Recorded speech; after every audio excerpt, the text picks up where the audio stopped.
Buenas tardes una vez más, amigas y amigos.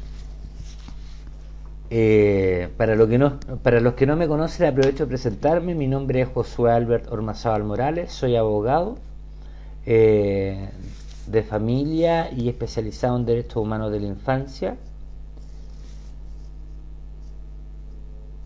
Candidato constituyente por el Distrito 10, por la lista del partido político Unión Patriótica, lista ZB43. Y el presente live tiene por objeto, cierto, hacer reflexiones sobre el proceso constituyente que vamos a vivir a partir de las elecciones del próximo fin de semana. Y para ello hemos invitado a la abogada especialista en Derecho Constitucional, Tatiana Ordeñana. Ella fue miembro del Tribunal Constitucional del Ecuador, tal cual como ocurre en Chile. Vamos a ver, parece ser que hay algunos comentarios. Vamos a ver cómo está la invitación de Tatiana. Aparece activa y no logramos que se conecte.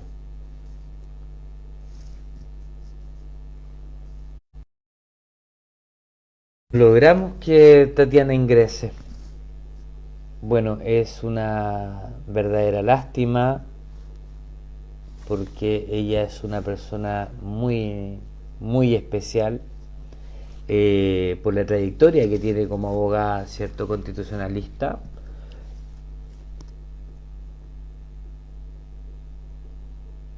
Así que vamos a lamentablemente tener que finalizar este live. Vamos a ver si podemos hacer un zoom con ella en privado y el video tendría que quedar entonces grabado para que lo podamos ver ya en frío posteriormente, a ver si es que Tatiana no logra eh, conectar. Ahí está entrando, ahí está entrando. Tatiana, vamos que se puede. No nos rendiremos. Muy Bueno, bien, hola, Tatiana. por fin, Hola, hola. qué buena característica, yo soy lo que acabas de decir, que no te vas a rendir. Te escuchaba, pero no podíamos vernos. Pero esas son las características de los constituyentes que se necesitan realmente. Tatiana, mira, como estamos grabando nuevamente este live, te voy a pedir por favor que te presentes nuevamente para que quede registrado en Perfecto. el video, porque los videos anteriores fueron eliminados y vamos a retomar entonces con lo que habíamos hablado. Tatiana tiene la Perfecto. palabra. Hola a todos y todas, realmente es un gusto compartir con ustedes en este live. Realmente muchas gracias por la invitación, soy Tatiana Peñano. Fui ex magistrada de la Corte Constitucional de mi país y actualmente trabajo en la Defensoría del Pueblo. También fui miembro del Consejo de Participación Ciudadana y Control Social, que es un tema que lo vamos a conversar contigo en este Facebook Live. Muchas gracias, Tatiana. Mira, efectivamente, como candidato constituyente, al principio de los conversatorios que se fueron produciendo, lo primero que se nos preguntaba era qué tipo de Estado queríamos tener. Y se dieron por parte de los distintos candidatos definiciones diferentes. A mí me llama mucho la atención cómo enfrentó este tema, ¿cierto? La Constitución de Ecuador del año 2008, porque define el Estado, de hecho tiene un capítulo de principios fundamentales, y define el Estado en términos muy especiales. Dice el artículo primero: el Ecuador es un Estado constitucional de derechos y justicia social, democrático, soberano, independiente, unitario, intercultural, plurinacional y laico. Esta orgánica o esta declaración que hace se complementa diciendo se organiza en forma de república y se gobierna de manera descentralizada. Aquí ya hay todo un tratado de derecho constitucional que podría significar un largo tiempo ir diseccionando por qué se usó la voz de cada uno de estos conceptos, ¿no? Pero respecto a este tema, nuestra propuesta como candidato constituyente evidentemente es conservar la figura de un Estado unitario, entendiendo que esto tiene que ver con la unicidad a nivel territorial, independiente de los fenómenos de descentralización y desconcentración que se puedan ir dando como mecanismos de administración pública. Pero se contrapone en el derecho clásico a la noción de Estado federal, gobierno de regiones, ¿cierto? Que son otras alternativas que se han dado en distintos países. Dejando en claro entonces que mi propuesta como candidato constituyente es mantener la figura de un Estado unitario, lo que nosotros agregamos en nuestro programa es que este Estado unitario sí debiera adquirir un carácter de orden público económico diferente que el que tiene hoy día. ¿Ah? Sabemos que se dice en materia económica que los estados pueden ser o subsidiarios, ¿cierto?, o apelar a la figura del estado social, ¿cierto?, o estado solidario, que se le relaciona a las figuras del pasado de los gobiernos socialistas que se dieron, ¿cierto?, en la Unión Soviética, el gobierno cubano, o sea, el Estado cubano, o lo que intentó implementar Salvador Allende, ¿cierto?, en el 73 aquí en Chile. Nosotros venimos de una tradición jurídico-económica que prácticamente la mayoría de los países del mundo tienen un Estado, ¿cierto?, cuya economía se centra en la economía social de mercado y que ha dado origen a esta figura de Estado subsidiario.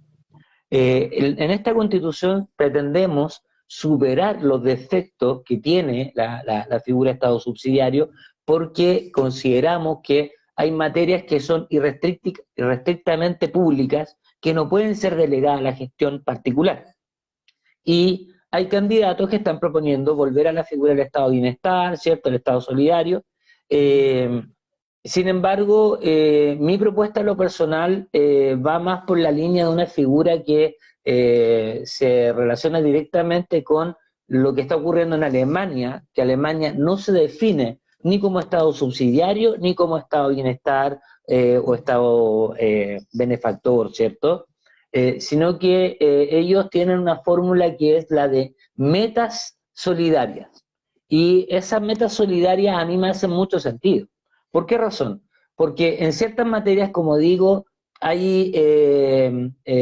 funciones del Estado que son irrestrictamente públicas y que no pueden ser delegadas a la gestión particular porque amenazaría, ¿cierto?, el bienestar de la nación y la seguridad del Estado incluso.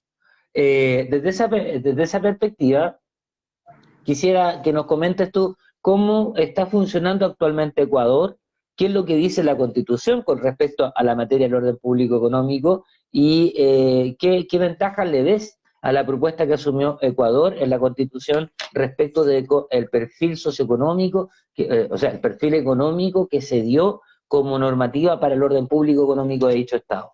¿Qué nos puedes comentar sobre eso? Bueno, lo primero es que un proceso constituyente es un proceso democrático, es un proceso donde hay que escuchar las distintas visiones que se pueda tener de convivencia dentro del Estado. Nosotros, como Ecuador, sufrimos un proceso constituyente, el último fue el del 2008, que 2007 se dio y en el 2008 se dio el nacimiento de nuestra Constitución actual. Este proceso constituyente no fue fácil, porque como leías en el primer artículo, nosotros somos un Estado que a pesar de ser pequeño, territorialmente hablando, tenemos 24 provincias, contamos con casi 15 millones de habitantes y también hay una diversidad cultural, pluriétnica, y en ese sentido había que escuchar las demandas de todos los sectores. Para hacer esta constitución se eligieron a constituyentes, efectivamente, de las distintas provincias que tenemos nosotros, y de diversos partidos y movimientos políticos. Aquí se trató de escuchar, ¿verdad?, a los grupos, los movimientos indígenas, afros y montubios, que hay una diversidad grande en el país, a los movimientos sociales, especialmente al movimiento de mujeres, al movimiento LGBTIQ, al movimiento de niñez, infancia y adolescencia, y a todos los grupos sociales, al movimiento de transportistas, a los movimientos de personas con discapacidad, a las personas de la tercera edad o adultos mayores, en fin. Entonces, tomando en cuenta todo ese contexto en las mesas, en las diversas mesas que se llevaron, se dieron estas decisiones. Pero también en la parte económica, como bien lo señala. Efectivamente, se trató de buscar un modelo alternativo que solidario totalmente, porque eso fue lo que vivió el Ecuador en ese tiempo, que en el 2008. Entró en ese momento el modelo del partido gobernante, que era el Partido de Revolución Ciudadana, que era el que estaba al frente, y el presidente en ese tiempo, porque también la medida entró en un gobierno del presidente Rafael Correa. Luego una de sus propuestas justamente fue hacer la constituyente, se elaboró la constituyente y luego se dieron elecciones donde fue reelecto el economista Correa. En ese sentido, el modelo Disculpa, Tatiana. Tú dices que en esta Constitución se ratificó el modelo de Estado solidario, ¿cierto? Sin embargo, una de las críticas que se hace a esta figura de Estado es que se le asocia, como te decía, a esas figuras de Estado muy centralizado, muy jerárquico, que tuvieron que ver con estos gobiernos de izquierda, ¿cierto? Te hablaba del periodo stalinista, te hablaba del Estado cubano, y se tiende a asociar en la cultura general, en la opinión pública, al Estado solidario con una alta cuota de intervencionismo estatal, ¿ah? O sea, los partidarios del neoliberalismo, ¿cierto?, de la libertad de mercado, plantean que este Estado solidario eh, sería muy castrante a la hora de la iniciativa económica, de este intervencionismo, de poner altas tasas tributarias. Sin embargo, la experiencia histórica ha demostrado que cuando tenemos figuras como Estado subsidiario, como el nuestro en Chile, nuestro Estado es un Estado no solidario, es subsidiario, y no por eso carece de zonas o gestiones de la administración que siguen siendo intervencionistas y a veces incluso más que intervencionistas, antidemocráticas y totalitarias. Entonces, sería bueno dejar en claro que más allá del carácter de gestión económica que asume el Estado, sea subsidiario o sea solidario, en ninguno de los dos casos está exenta la posibilidad de que los gestores del poder público incurran en actos de totalitarismo, actos antidemocráticos o incluso actos de corrupción, ¿cierto? Eso como para sacar esa especie de ahora, malentendido que a veces tiene la gente con respecto a lo que es el Estado solidario. Te sí, escucho, Tatiana. algo que quería decir es que en el Ecuador hay el tema, como en todos los países, el tema de los diversos poderes que pueda tener el Estado, ¿no? Perfecto. Entonces, efectivamente, estos poderes o contrapoderes, mayoritarios o minoritarios, pero que van haciendo fuerza que van haciendo fuerza y pesos y contrapesos.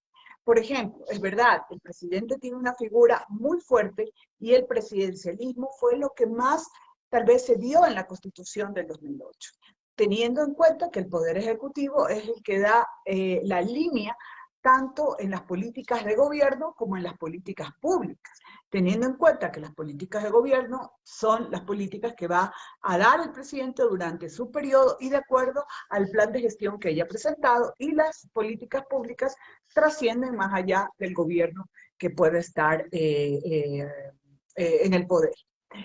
Pero también esto es interesante porque en nuestra Constitución estos pesos y contrapesos se dieron en 5 funciones del Estado. Ya no solamente las tradicionales 3 funciones que son vistas casi en la totalidad de países. En el modelo republicano. Así es, en el modelo republicano. Entonces, estas 5 funciones que tiene en nuestro país están representadas por el Ejecutivo, el Legislativo, el Judicial, teniendo en cuenta que son las que priman y Las clásicas. Exacto, y además son las que hacen peso y contrapeso. Si el presidente dicta una ley o quiere hacer un impuesto o tomar alguna decisión, tenemos al legislativo que siempre va a estar en contrapeso, ya sea para facilitar estas leyes o ya sea para cuestionar y para definir otro modelo u otras iniciativas que se puedan tomar. Incluso en nuestro país también, luego de eso, viene un veto del presidente también que puede darse en cuanto a las leyes, para comenzar a decir que estos modelos de peso y contrapeso. Y con respecto a la corrupción, que también mencionabas, se formaron 2 funciones más, una de electoral y otra de participación y control social. Y esta función de control social es donde las funciones que tienen las instituciones del Estado, que tienen la función de control se habían sumado. Por ejemplo, las superintendencias de bancos, de compañías, superintendencia de control del mercado, todas estas superintendencias se juntaron también en esta función, más la Contraloría General del Estado, y en el tema de la participación y en el tema del modelo de anticorrupción que siguió el país en ese tiempo, era el Consejo de Participación Ciudadana y Control Social. Entonces, todas estas funciones, llámese en diversos países, pues que están agrupadas en 3 funciones usualmente, en el Ecuador estaban en 5 funciones. Y este modelo de peso y contrapeso ha sido el que se ha manejado y en el cual la Constitución del Ecuador también se basa, ¿no? Esto también es bastante interesante por lo participativo que puede ser, ¿no? Porque ¿Cómo ha esto también sido para ustedes la experiencia?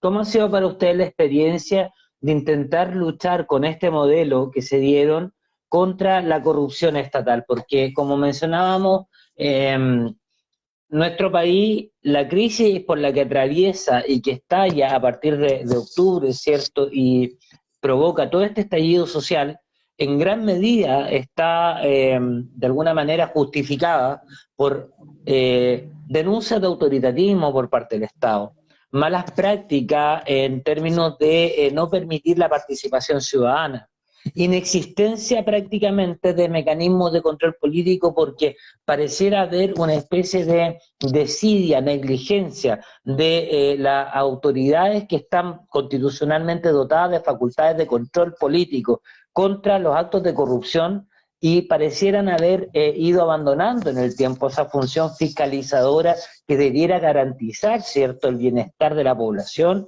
y, en el fondo, el respeto por la democracia y el Estado de Derecho.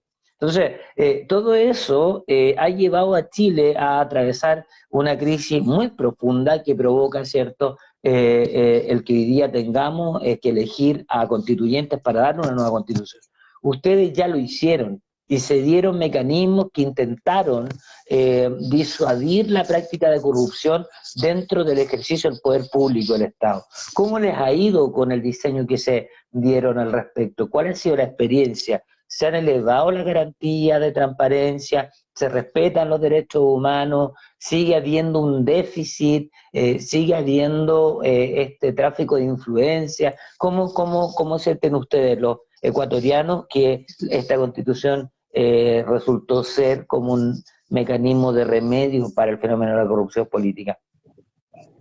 Bueno, yo puedo decirte que una de las formas que se tiene en el Estado es tener un marco constitucional en el cual se abarque todos los temas. Y nuestra Constitución tiene 444 artículos.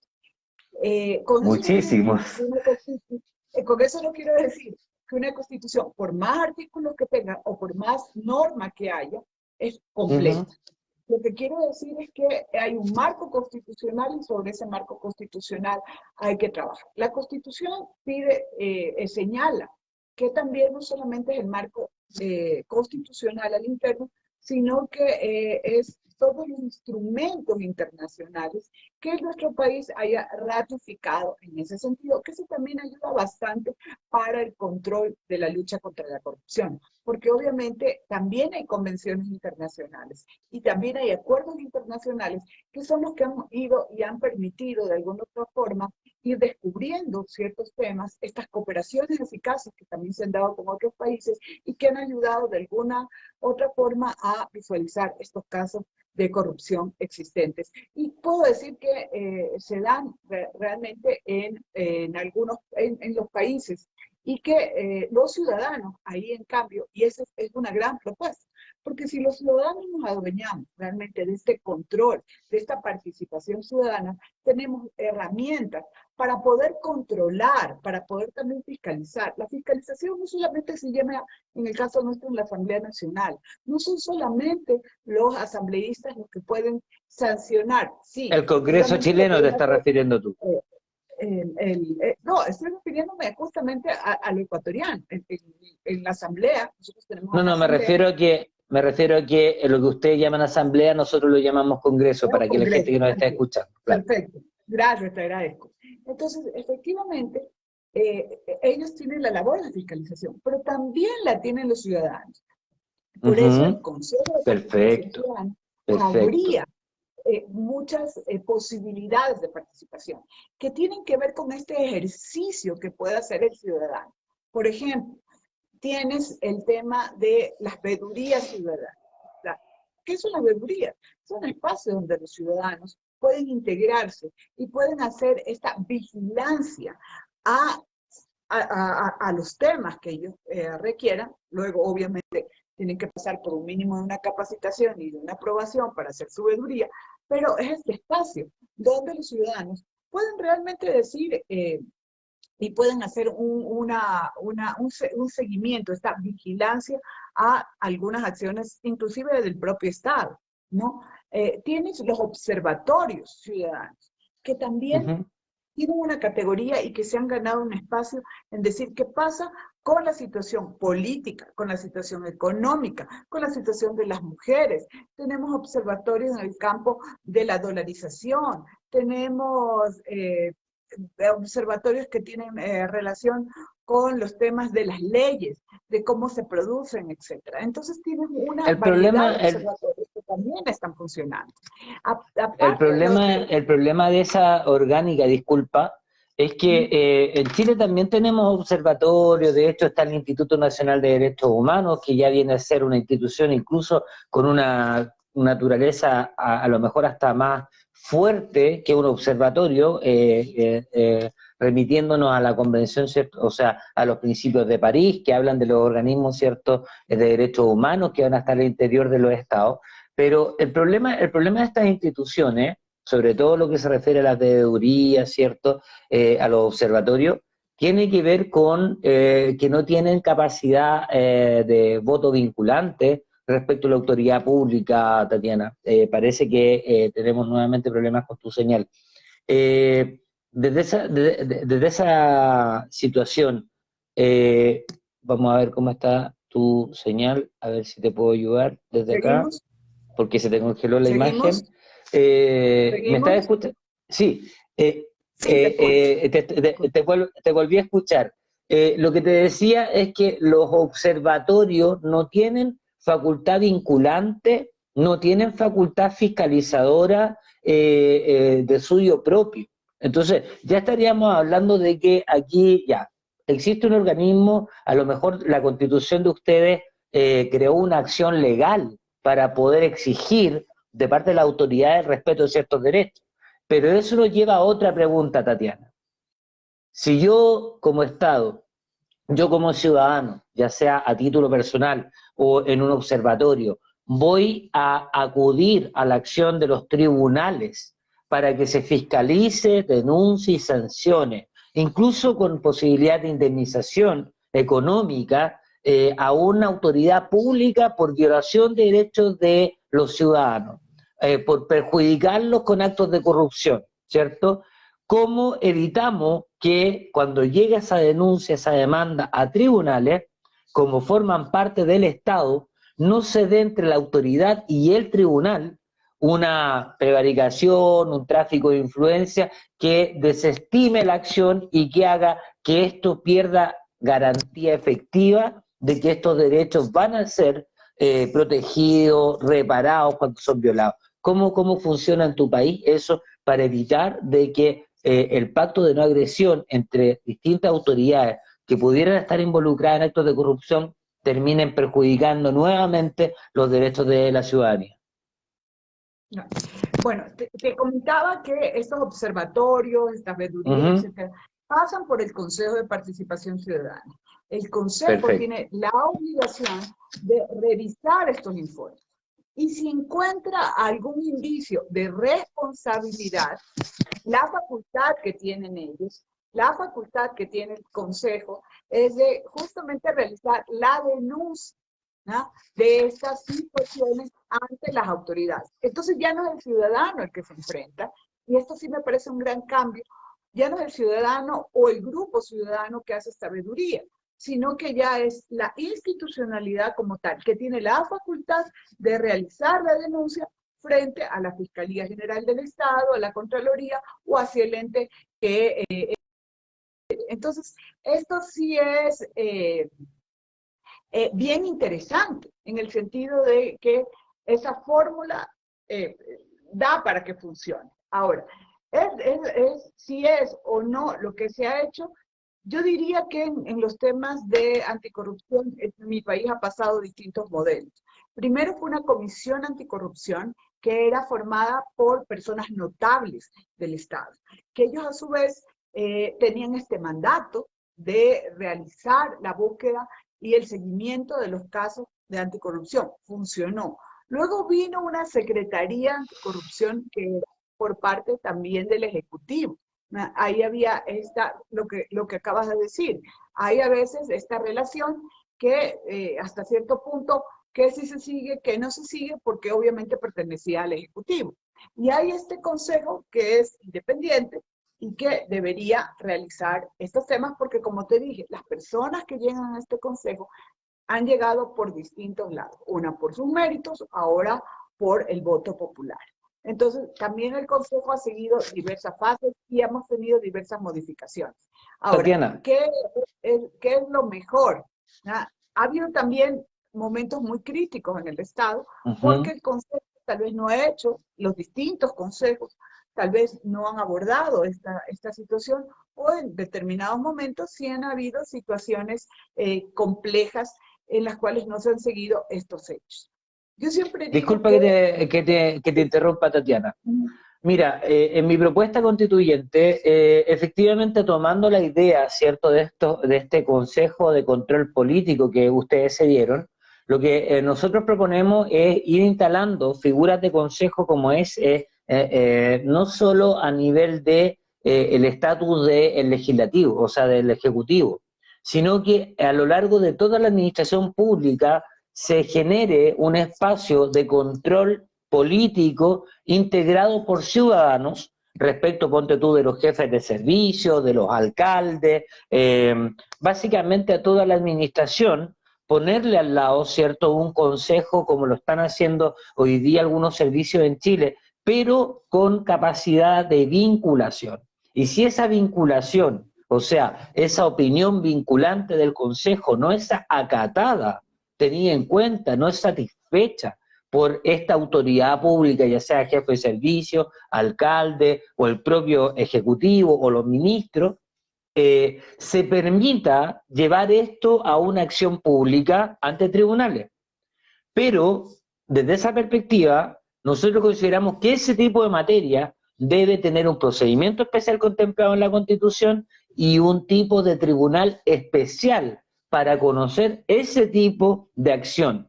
Y ese tribunal sería un juez de la República, pero que además esté integrado por un jurado compuesto por ciudadanos para conocer las denuncias contra las autoridades públicas. Y así evitamos, ¿cierto?, que este juez que quiere hacer una carrera funcionaria, pensando en su carrera, ¿cierto?, desestime las denuncias, ¿cierto?, o llegue a acuerdos con estas personas denunciadas que terminen birlando las expectativas de justicia social que los ciudadanos estamos reclamando se respeten. Entonces, yo he propuesto para mi programa constituyente esta figura del Consejo, replicarla desde el Ejecutivo hacia los demás miembros de la Administración, con un procedimiento judicial especial y con un tipo de tribunal especial que, además de tener un juez de la República, tenga un jurado integrado por ciudadanos y que sean los ciudadanos quienes sean los encargados de conocer de esta causa, porque así evitaríamos, ¿cierto?, que este pacto de no agresión entre autoridades públicas siga siendo causa de una mofa contra la obligación del Estado de proteger los derechos de la ciudadanía, ¿no? Porque no olvidemos que el Estado se crea para mejorar la calidad de vida de los ciudadanos y garantizar la paz social. Y la corrupción es todo lo contrario a garantizar la paz social, porque es la causa del quebrantamiento del orden público como protesta contra la corrupción, que es lo que ha pasado en Chile y que incluso está ocurriendo hasta en Colombia en este momento. Sí, a mí me parece muy interesante la propuesta que estás realizando, Josué, porque primero es innovadora, esto de tener, por un lado, a un juez que pueda administrar justicia, que es su rol, de acuerdo a las pruebas que puedan darse en un proceso, pero también esta participación ciudadana que pueda hacer a través de un jurado. Porque también es interesante, hemos visto también en Estados Unidos, y a veces cuando nos sentamos a ver alguna película, vemos cómo interactúa un jurado, y es bien interesante, porque los ciudadanos no solamente miran la parte legal, no solamente se atañen a lo que dice una constitución o a lo que puede decir un cuerpo de ley como tal. Los ciudadanos también miran su experiencia, hacen valer su intuición. La lógica. La lógica, exactamente. Y, sí, claro. Y es un proceso deliberativo, porque no solamente que dicen, no, así es, sino que se sientan a deliberar, se sientan a construir varias hipótesis también, que en lugar de construirlas solamente el juez en base a la ley, tendrías también la posibilidad de ciudadanos que puedan dar a conocer un criterio y que también se va construyendo la ciudadanía de esta otra forma. A veces, yo creo que la constituyente te abre la posibilidad de que se quiten estos miedos, de comenzar a cambiar un Estado, y porque te dicen, no, el Estado es así se construyó, así nació, y así es el deber ser de un Estado. Y creo que constitucionalistas o personas que quieren entrar a la constituyente, lo que quieren es ir abriendo, demarcando, y diciendo, hay la posibilidad de otras fórmulas. Funcionen o no funcionen, lo importante también en el Estado, ir abriendo esta posibilidad de esta participación de la gente, ¿no? De la gente de a pie, como decimos nosotros, así y que así puedan es. ir construyendo otros modelos. Por eso es que es interesante las constituyentes, porque no solamente es un modelo de Estado, ni un modelo económico, ni la reproducción ya de un statu quo que a veces está vigente, sino también es de las nuevas expectativas, de la irrupción de los jóvenes que también quieren mostrar y quieren saber otro tipo de política, otro tipo de modelo de Estado, que quieren ser incluidos de otra forma, ¿no? Entonces, y que tienen otras formas de pensar y de ser.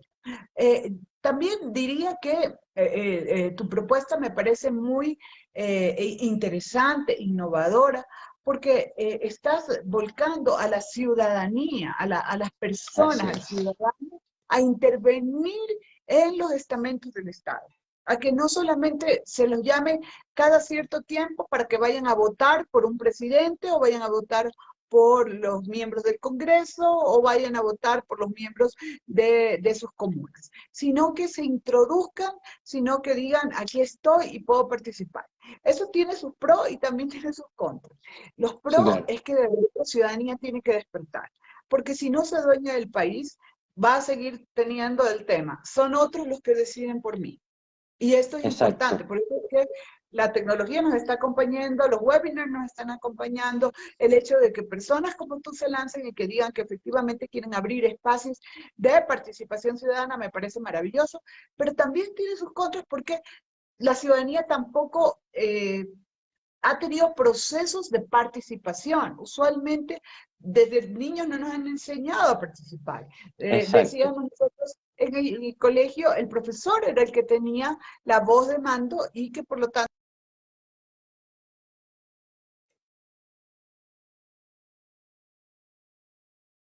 Se nos congeló nuevamente, te aviso, Tatiana, la señal, para que revises cómo está tu señal, porque congeló nuevamente el audio. Mientras vemos si Tatiana vuelve a resolver su tema de señal, vamos a pasar a otro tema que Tatiana ya de alguna manera nos ha aclarado un poco lo que es el tema del control, y cómo la Constitución ecuatoriana se creó este organismo, esta figura de control de transparencia, control político hacia las autoridades que, como ella nos decía, pueden interponer acciones contra las autoridades para que se investiguen, sancionen y destituyan, como un mecanismo de prevención de la corrupción. Pero además, la Constitución de Ecuador tiene otro tema que la hace bastante única, porque, no sé si única, pero al menos muy importante, porque también agrega un capítulo especial, que es de justicia transicional. Desde esa perspectiva, para las personas que están viendo el presente webinar, eh, acá ellos hablan de una justicia transicional, y que no es lo mismo y no hay que confundir con las disposiciones transitorias. ¿Ah? Eh, las medidas de justicia transicional, para ir informándole al público, se han dado como una práctica cuando hay un cambio de un régimen a otro. Eh, Vamos a ver, Tatiana parece que nos está enviando un mensaje. Aparece como invitada, Tatiana, no te puedo volver a invitar porque ya estás como invitada. Eh, Vamos a ver si podemos recuperar a Tatiana y su señal.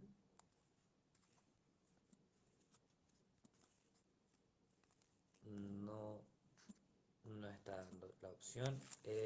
Vamos a esperar que se conecte nuevamente. Eh, estas medidas de justicia transicional, lo que en el fondo hacen es,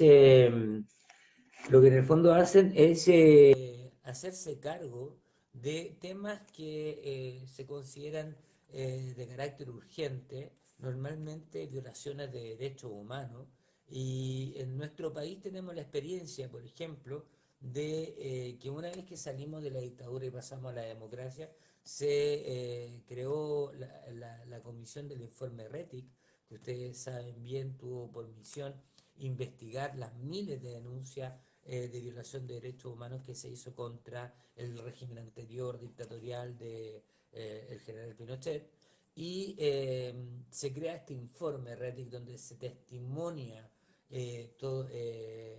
muchísimos casos, ¿cierto?, que lamentablemente nuestro país tuvo que enfrentar a propósito de la persecución política que se dio en esa época. Pero además de ese informe RETIC, también fueron surgiendo otras medidas.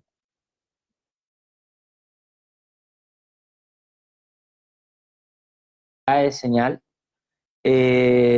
porque no aparece tú como si que estuvieras presente. No, ni siquiera te veo como presente.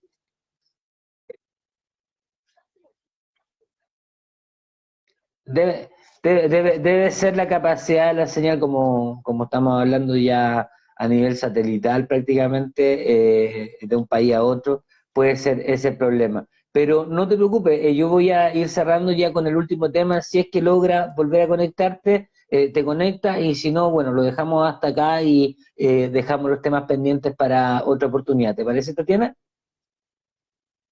No te preocupes.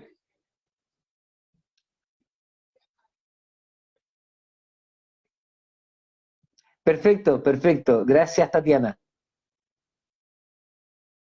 No, tranquila, tranquila. Un abrazo, un abrazo. Bueno, como les explicaba, esta constitución de Ecuador se dio una serie de medidas de justicia transicional que iban a, de alguna manera, hacerse cargo de temas de carácter urgente. Y en nuestro país nosotros también proponemos, ¿cierto?, que una vez que se dicte esta nueva constitución, se genere un capítulo especial que se haga cargo de un que consideramos es una deuda tremendamente importante, que es la deuda, ¿cierto?, que tenemos con respecto a los niños y jóvenes que están en este momento detenidos, ¿cierto?, por parte de haber participado en la protesta social de octubre y las que vinieron después, y los niños que están institucionalizados en el Sename. Porque entre ambos grupos de víctimas de violación de derechos humanos, el común denominador es que el Estado está actuando de manera opresiva en el tratamiento que se les da tanto a los niños como a los jóvenes. Principalmente pensemos que en el caso de los jóvenes, estos se encuentran ciertos acusados, algunos por ley de seguridad interior del Estado, otros simplemente por delitos de desmanes de orden público, destrucción de bienes en la vía pública, etcétera. Pero con el tiempo transcurrido, ellos llevan ya una cantidad de tiempo privado de libertad sobre pretexto de una medida cautelar que se ha decretado porque supuestamente son un peligro para la sociedad, que no se justifica porque bien podrían haber sido ya sido juzgados y dictado sentencia, incluso condenatoria en su contra, y haber accedido a beneficios carcelarios como lo hace un delincuente común, con mayor razón estos jóvenes. Sin embargo, ellos están todavía privados de libertad y sin siquiera tener esperanzas de que esta situación cambie al corto plazo. Entonces ahí hay claramente una manifestación de un autoritarismo y una instrumentalización política por parte del Estado, ¿cierto?, nuestro presidente, del quehacer de los tribunales de justicia en materia penal como un órgano de represión contra la protesta social. Lo mismo decimos respecto del Servicio Nacional de Menores, porque cuando se analiza la ley de colaboradores del Sename, nos damos cuenta que esta está pensada como un sistema de prestación de servicios y no como un sistema de protección integral de los derechos humanos de la infancia vulnerada. Por tanto, esa connotación totalmente diferente entre una y otra opción, lo que ha hecho es que ha permitido que detrás de la red de protección del Sename se haya instalado, ¿cierto?, un verdadero negocio por algunos organismos colaboradores que lo que pretenden, ¿cierto?, es incentivar la internación y la mantención de niños dentro de los distintos programas, porque eso significa recibir subvenciones por esos niños. Y eso es lo mismo que decir que se les priva de libertad de manera ilegal, casi a través de un secuestro institucional que tiene como motivación el lucro por parte de estos organismos. Desde esa perspectiva, en ambos casos lo que hay es una falta al debido proceso, porque las denuncias no necesariamente justifican esta situación de privación de libertad, tanto de niños y jóvenes. También falta el debido proceso en el sentido de privar, por ejemplo, a las familias denunciadas por medidas de protección que hayan contado con la asesoría de un abogado que le haya podido dar debida defensa, falta de acceso a recursos económicos que permitan producir pruebas en contra de las denuncias que se hacen contra la familia de estos niños, ¿cierto?, que supuestamente los habrían vulnerado. Entonces, pensamos que incluso a nivel de igualdad de partes, ¿cierto?, el principio que impera en el debido proceso es la igualdad de partes, y si consideramos a una familia denunciada por el Sename, ¿cierto?, que además cuenta con la colaboración de otro organismo que es la OPD, que además cuenta con la presencia de programas a los que estos niños han sido derivados y que también son financiados por Sename. El curador admiten que es funcionario público, el consejero técnico del tribunal y el juez. O sea, estamos hablando de que en un proceso de medida de protección,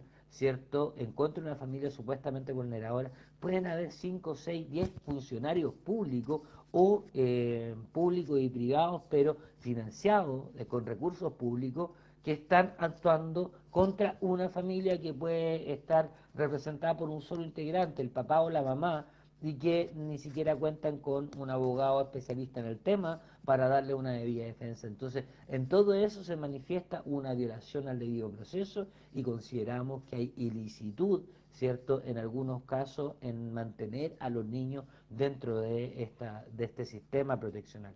Entonces, lo que nosotros proponemos es que esta Constitución establezca un capítulo especial de medidas de justicia transicional donde se cree una comisión, así como en el informe RETIC, pero no para efectos de un registro de la memoria de la violación de los derechos humanos de la infancia, sino para que se intervenga de manera inmediata, ¿cierto?, recibiendo denuncias de las familias que acusan que se le han vulnerado sus derechos a ella y a sus hijos a propósito de esta situación que comentó, y desde esa perspectiva se intente gestionar salida alternativa negociando con los organismos colaboradores del Sename, con las autoridades públicas que tengan la posibilidad, ¿cierto?, de manifestar su parecer al respecto, y que tanto en el caso de los jóvenes prisioneros de la revuelta como de los niños institucionalizados se busque por salidas colaborativas con el Estado y sus organismos, la desinternación del mayor número posible, siempre y cuando esto sea factible. Obviamente no estamos hablando de que vamos a sacar a todos los niños de la residencia, porque hay niños que sí necesitan estar ahí porque sus familias no están en condiciones de protegerlos, pero no todos los casos deben estar ahí. Hay familias que dicen haber sido vulnerar sus derechos porque pudo haber habido una alternativa que en el juzgado no se consideró por instancia y solicitud de los organismos colaboradores que incoaron esos procedimientos, que de alguna manera perseguían la institucionalización por los fines que ya hemos latamente analizado. Entonces, esa, en resumen, y para ya ir cerrando el presente video, amigos míos, lo que nosotros estamos planteando es que nuestra propuesta de reforma constitucional vamos a mantener la figura de un Estado unitario, pero vamos a poner énfasis prioritario en el establecimiento de ciertos derechos humanos, económicos y sociales que son irrestrictamente públicos y que no pueden ser objeto, ¿cierto?, de una delegación al mercado y al empresariado. A eso llamamos, ¿cierto?, un Estado con metas solidarias, ¿cierto? Vamos a pedir que el Ejecutivo se mantenga en un régimen presidencial, no hiperpresidencial o hiperpresidencialista, eh, sino que de alguna manera ponga cierta restricción al poder con el que está investido en este momento el Ejecutivo, y una de las formas de restringir ese poder es a través de una figura similar a la que nos contaba nuestra colega Tatiana, del control o sea, del Consejo de Control Político, Transparencia y Participación Ciudadana, que va a interlocutar de manera vinculante con el Ejecutivo, y que esa figura también se vaya replicando al interior de las direcciones públicas de los distintos servicios y órganos que componen a nuestro Estado. También proponemos la reforma del legislativo, no solo, ¿cierto?, fusionando ambas cámaras en una sola, sino que también fusionando dos formas de elegir a los legisladores, que es la vía política de elección popular, con el requisito que vamos a pedir que se incorpore en la nueva Constitución de un examen de acreditación de competencias necesarias para que cada legislador desempeñe un rol de alto nivel en su papel de legislador en una comisión específica a la que deberá postular. Entonces, esa perspectiva, antes de que las personas quieran postularse como miembros del Parlamento, vamos a pedir que ellos elijan a qué comisión del Parlamento pretenden postular, y en esa comisión deberán dar un examen de idoneidad que acredite o tener una vasta experiencia en el tema o preparación académica adecuada para que en caso de salir electos por elección popular, una vez llegada a la comisión, puedan tener las competencias necesarias para garantizar que esa comisión va a producir una legislación de calidad y no como tenemos hoy día legisladores que no tienen preparación y que se apoyan en asesores que tampoco están acreditados por ningún órgano público que pueda certificar el nivel de idoneidad técnica que se necesita para garantizar que la legislación cumpla los objetivos de garantizar la paz social, que es lo que debiera motivar todo proyecto de ley en el fondo. Luego, respecto del Poder Judicial, nuestra propuesta dice relación con que también se fusione el mecanismo cierto de meritocracia o exámenes de idoneidad que hoy día de alguna manera se establece. También se toma en cuenta la trayectoria de los jueces para ir ascendiendo jerárquicamente en el servicio, pero también consideramos que no hay que descartar que, por ejemplo, se incluye la posibilidad de elección popular de los jueces, no sé, si al menos de la primera instancia o los integrantes de la Corte o tal vez de la Corte Suprema. Hay estados en Estados Unidos donde para ser juez se requiere haber sido electo por elección popular. Entonces, proponemos que los mecanismos de meritocracia se fusionen con los mecanismos de elección política para elevar los estándares de idoneidad de las personas que van a integrar, ¿cierto?, en los distintos estamentos del Estado, porque eso también puede, de alguna manera, influir en disminuir los grados de corrupción con los que lamentablemente ha funcionado hasta el día de hoy. Una candidata constituyente de una región planteaba que este mecanismo también debiera imponerse para efectos de la designación de ministros, que los ministros deban dar un examen que efectivamente certifique que ellos son personas con vasta experiencia o con preparación académica en el área del ministerio en el que van a desempeñarse, lo que nos parece de casi como de perogrullo, o sea, ¿cómo es posible pretender que una persona tenga competencias tan amplias como para poder ir saltando de un ministerio a otro? O sea, ¿con qué responsabilidad están ejerciendo los cargos? Son más o menos en esa línea, ¿cierto?, las propuestas que este abogado quiere hacer en caso de salir electo como candidato a constituyente. Bueno, por el tiempo que llevamos ya en este live, que van a ser aproximadamente unos 45 minutos, eh, lo vamos a dejar hasta acá y bueno, darle las gracias a quien quiera ver este video y invitarlo a que vayan a votar.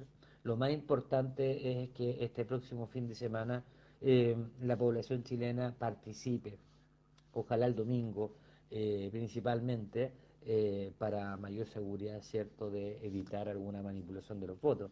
Pero lo importante es que participen.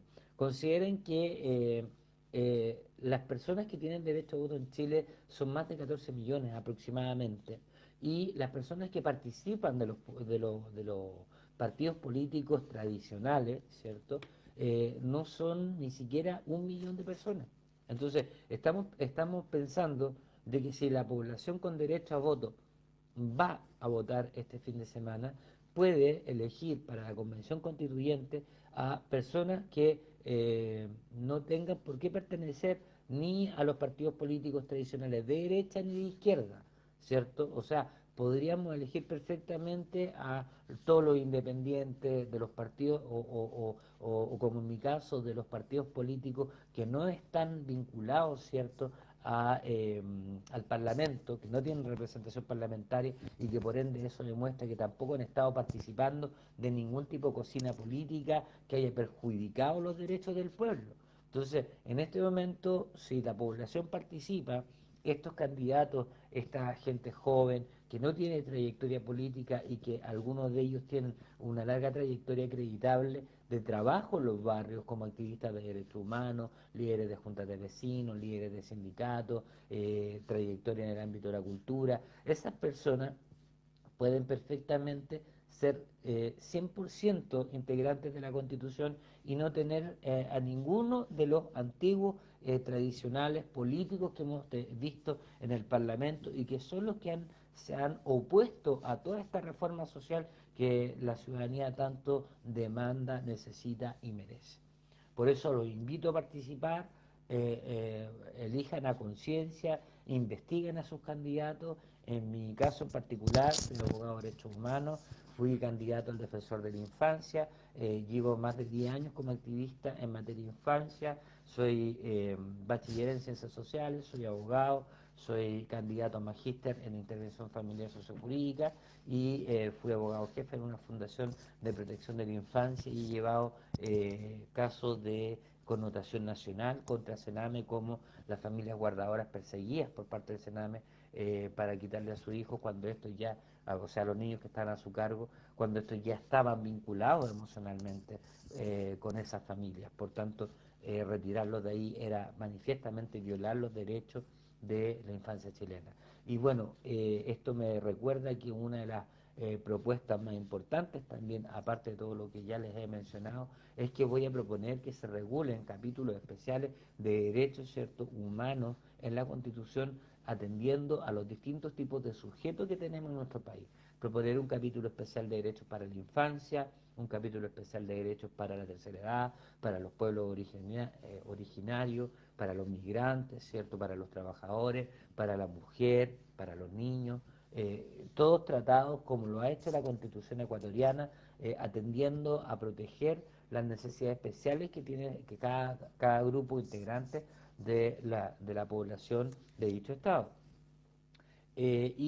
Por último, para irme despidiendo ya, dentro del capítulo de Derechos Humanos de la Infancia, lo que yo quiero proponer es, dentro de, obviamente, el deber de proteger el interés superior del niño y otros derechos que están reconocidos en la Convención de los Derechos de la Infancia, quiero proponer que se proteja de manera especial el derecho a la continuidad de la relación afectiva de todo niño, niña o adolescente con respecto a su adulto relevante, sean o no parientes biológicos. Porque la doctrina internacional ha establecido que un niño, por ejemplo, que se ve desarraigado su familia de origen por una medida de protección, cuando es entregado a una nueva familia, como ocurre hoy día en el Sename con los programas de familia acogida, ¿cierto? Si el niño pasa más de 3 meses con esa familia, ese niño ya genera un apego y una expectativa de vida futura y de estabilidad emocional en esa familia. Entonces, no podemos permitir que se siga violando los derechos de la infancia, este derecho a la continuidad de las relaciones afectivas, tomando un niño y arrancándolo de su familia, y luego entregándolo a otra, y después arrancándolo de nuevo para meterlo en una residencia, y después arrancándolo de ahí para darlo en adopción. No, eso es una violación sistemática y continua de derechos de la infancia, y uno de los más importantes es el que le acabo de mencionar, porque ese derecho a la protección de la continuidad de las relaciones afectivas está en directa relación con la capacidad del niño de desarrollar un sentido identitario. Si durante los primeros 7 años el niño desarrolla gran parte de lo que va a ser su identidad basal, si en esa etapa se le está desarrollando constantemente, eso va a generar un daño que va a provocar secuelas a lo largo de toda su vida. Igual como ocurre si es víctima de abuso sexual o de maltrato infantil, eso genera secuelas que tarda años en reparar y tal vez incluso no lo logre nunca del todo. Por esa razón quiero poner este derecho a nivel constitucional, porque además está directamente vinculado con las nuevas formas de familia en que se está organizando la sociedad. O sea, si un niño es criado, ¿cierto?, por una mamá y su nueva pareja, y resulta que el día de mañana la mamá fallece, la ley hoy día permitiría que el padre biológico, aunque no haya tenido contacto en toda su vida con este niño, vaya y reclame la custodia de ese niño porque es el continuador de la titularidad del cuidado personal. Incluso podría ser que el padrastro no tenga ni siquiera la posibilidad de demandar visitas de ese niño. Y sin embargo, a los ojos del niño, él reconoce como padre a este padrastro porque fue quien lo crió y lo educó, mientras que su padre biológico se mantuvo ausente toda su vida. Por eso, este derecho de la protección de la continuidad de las relaciones afectivas del niño no solo es importantísimo para el niño, sino que además es sobre ese derecho que se construye hoy día las distintas formas de organización familiar, incluso aquellas que son compuestas por familias donde hay dos miembros de un mismo género criando a un niño. Eso lo determina el niño, si él se vincula efectivamente de manera sana y si esa pareja heterosexual o homosexual satisface integralmente los derechos del niño, basta con acreditar eso ante el tribunal para que esa familia sea reconocida y protegida por parte del Estado. Nosotros no podemos seguir pretendiendo que la Constitución, que un juez, que un político defina lo que es mejor para un niño, porque el niño es quien tiene que decirnos a nosotros qué es lo que lo hace feliz y eso es lo que nosotros tenemos la obligación de proteger. Bueno, en definitiva, yo propongo que tengamos una constitución que permita crear una nueva forma de relacionarnos, donde el paradigma de la solidaridad, la fraternidad, el amor al prójimo, la justicia social, sean los paradigmas imperantes en este nuevo comienzo que Chile puede darse a raíz de esta reforma constitucional que evidentemente nos va a obligar a dictar una serie de normas para ir adecuando todo nuestro derecho a estos nuevos estándares de derechos humanos que esta constitución nos va a permitir gozar de aquí en lo futuro. Muchas gracias, perdonen lo largo del video, espero que de alguna manera pueda ser interesante, les pueda servir como orientación a todos ustedes para tomar una decisión que les permita sentirse tranquilos consigo mismos en la elección que hicieron, de qué constituyente quieren que lo represente en este nuevo proceso. Un abrazo a todos, muchas gracias y recuerden, soy candidato constituyente por el Distrito 10, lista ZB43 del partido político Unión Patriótica, un partido de izquierda que pretende llevar como candidato presidencial a nuestro querido profesor Eduardo Ortega. Un abrazo y que estén todos muy bien. Muchas gracias.